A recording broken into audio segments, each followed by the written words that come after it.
Ladies and gentlemen, welcome back, and yes, from the title, and in this video, I'll be doing my 2023 mock draft. Now, the draft is less than a month away. The NBA draft is less than a month away, and I'm going to be doing my mock draft, so let's get straight into it.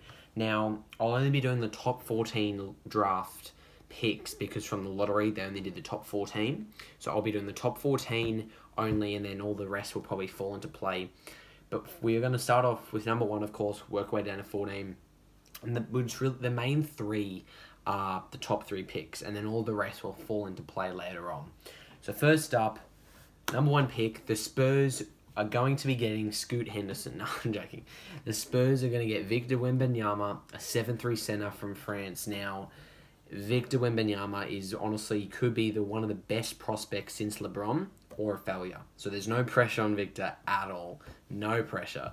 But Victor Wembanyama, of course, if they do not pick Victor as number 1, then I don't know what the Spurs are going. Spurs have a head coach in Greg Popovich. He's gonna get trained well. So of course the number 1 pick is going to be Victor Wembanyama. He'll provide the Spurs with more depth, more shooting, more offense, more attacking the rim, along with Keldon Johnson and Vessel, and Jeremy Sohan, who just completed an awesome rookie season, which they technically display the same vertical skills. So it makes sense to pair him with Wemby. So I think Victor, honestly, 7'3" center from France, I reckon he'll be in the starting lineup for sure. There's no doubt about that. But that's what I got, Victor Wembanyama as number 1.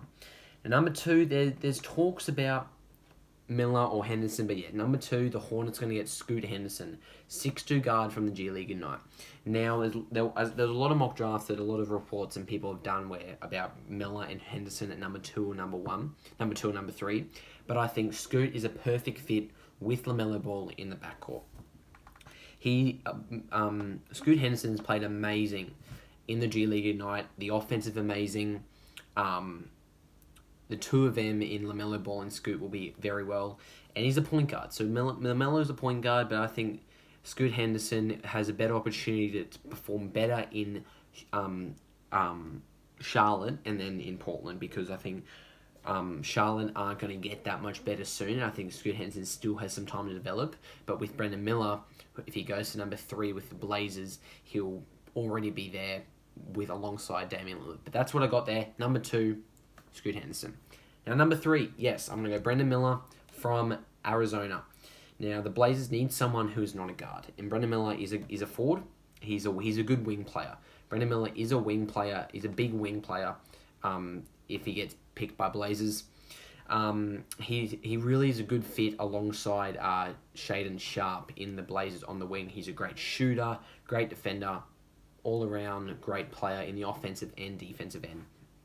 Now, I honestly agree with this top 2. I agree with Victor at number 1. I'm going to go Scoot at number 2 and Brandon Miller at number 3, which he'll be going to Portland. And this all might change. You might got Scoot at number 3, Miller at number 2, but that's what I got. That's what I believe. Now, moving on, I'm going to go down the line. Number 4, I'm going to go Cam Whitemore from Villanova, freshman.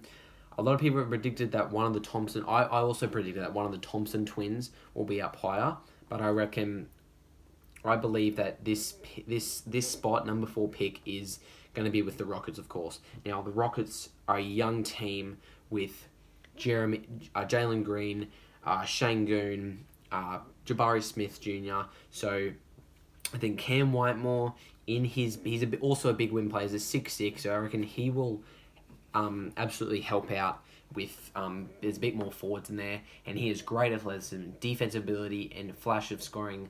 He's a fair pick, regardless of Harden. Now, with Harden, there is talk that he could come back. Houston could get Harden back.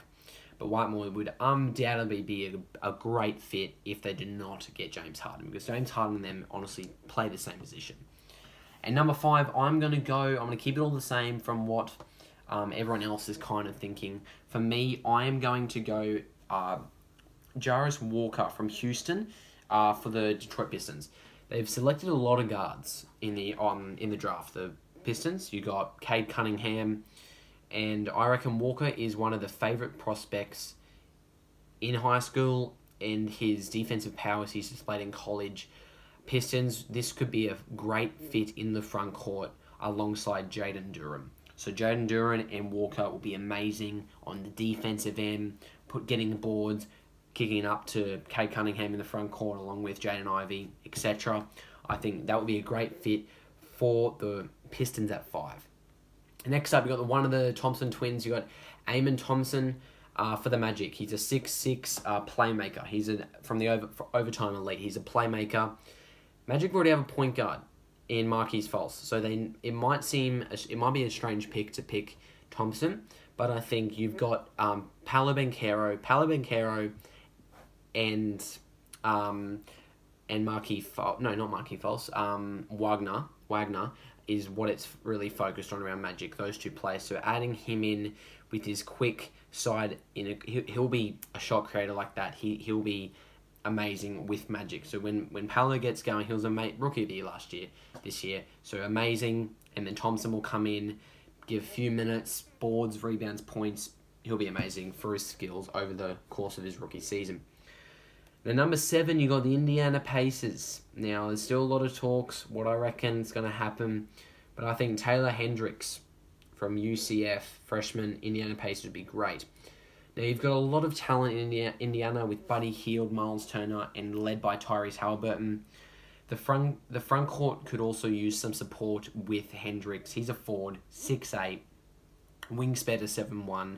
So he's a highly versatile forward that could play some roles in a small forward or a power forward. So Taylor Hendricks will be used in around shooters. Like you got Tyrese, Buddy Hield, and really in some pick and roll offense. He could also be a floor splacer with different lineups of the two bigs with him if he gets picked, and Miles Turner. So that's what I believe Pacers will go. I reckon they'll keep that with Hendricks as the thing. It could honestly, the Thompson twins could go there, but I reckon he's also a good shooter, Hendricks. So that's what I'm going to go for number 7. Number 8, I got another Thompson twin, the second Thompson twin, also Thompson, overtime elite. He'll be great with Buddy Hield, playmaker.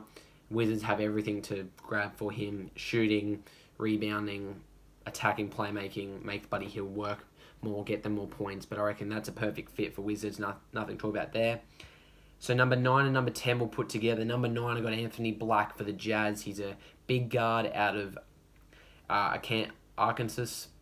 Need to add someone young in their backcourt, and he'll bring the defense, playmaking, and a great feel along with Laurie Markin and Kelly Olynyk. All of that, Anthony Black will bring that. Number 10, you got Canson Wallace from Kentucky, freshman.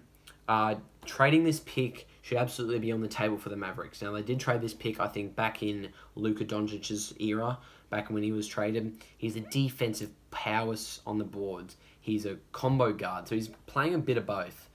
He also provides a secondary creation, so him working with Luka, working with Kyrie, if Kyrie decides to stay, he'll be amazing for his rookie season.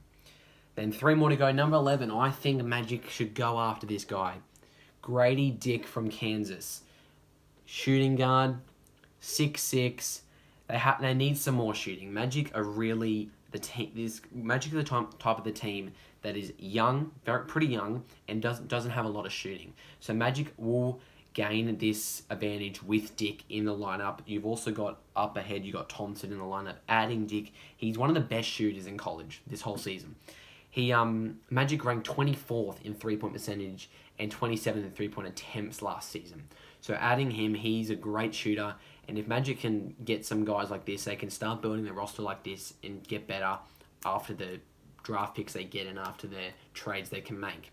And number 12, you got Derek Lively, the second from Duke for the Thunder. Now, Oklahoma is needing some big men. Thick big men, not skinny like Chet Holmgren. So yes, Chet Holmgren has not played a game his whole NBA career. He was injured in his first year, so he'll be back next season. But Chet Holmgren is skinny. So is Levy. But these two dudes could form one of the league's most devastating defensive duos. What that means is that he's a center, 7'1". Chet Holmgren was picked 2nd overall last season. He is also a defensive guard. So both of these guys in Thunder with Shai Gilgeous, this team is looking kind of deadly. They went to the play-in this season or last season whenever you're looking at it. If those two can play and not get injured like Chet Holmgren has already, this Thunder team can honestly go to the playoffs. I'm calling it early now, but their quickness and shot blocking power is going to be amazing this season. I'm really looking forward to see how this Thunder team will go. I haven't seen Chet play before, so how will he go? I reckon this is a good pick for the Thunder to get. Honestly, I really do think the Thunder should go after Derek the second, because him and Chet are going to be great on defense. You got him at him at center, and you got probably Chet Holmgren at power forward. 2 more to go.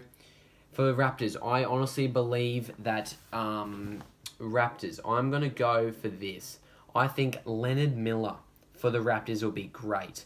Now, Leonard Miller, some people predict him as 18th, but I think he should move up because he's 6'9", and I think the Raptors need some more big men. You got Pascal, of course. You got a lot of guys there. Precious Achiuwa as well, but I think Leonard Miller will also help there with his defense. Tough defense, provides skills on offense as well, passing ability, playmaking as well. That's why I think Leonard Miller, I'm gonna push him up there to 13th on the ladder, on the standings there in the draft. So now I'm finishing off number 14th, Pelicans. I believe the Pelicans are gonna get. I'm going to stay with Kenton George from Baylor, freshman. George could really be developed behind CJ and Brandon Ingram. He could honestly take over the starting role of those two. He's a combo guard, 6'4". He's been amazing in Baylor. He could develop very quickly or slowly behind CJ and work his way off the bench, see how CJ plays, seeing how Brandon Ingram plays, and he could honestly develop very quickly, and then next season, after his rookie season, he'll be better and better. So that's what I've got. That's my mock draft. And we also quickly look at the Warriors pick. They're predicted at number 19th. Colby Jones from Xavier. He's a wing. He'll be perfect for a role player in his two-way skills. So I reckon he will contribute right away for the Warriors. That's what the Warriors got there, number 19. So there it is. There's my mock draft. Hope you guys like it. Now, the top 3. I'm really looking forward for this draft to see where the top 3 picks go. I think Victor would be definitely number 1. I want to see how the front office in Blazers and Hornets go. How are they going to put their 2 options available? Will Scoot go 2? Will Miller go 3? Will whatever. So I'm looking forward to that. But that's my draft. I mainly kept it all the same. I changed a few things there, but that's what I've got. So that's my mock draft. You want to do your mock draft? The draft is honestly less than a month away. Go do that. Anyway, there it is. Mock draft 2023 from me. Thanks for watching, guys. More videos coming if you have not seen the Warriors' full crazy off-season plan for 2024. I'll put it up here and at the end of the video for you guys to go watch. Go check that out. Thanks for watching. This video is all compact, under 15, 16 minutes, hopefully. But anyway, thanks for watching. Like, subscribe. And until next time, enjoy life and have fun. See ya.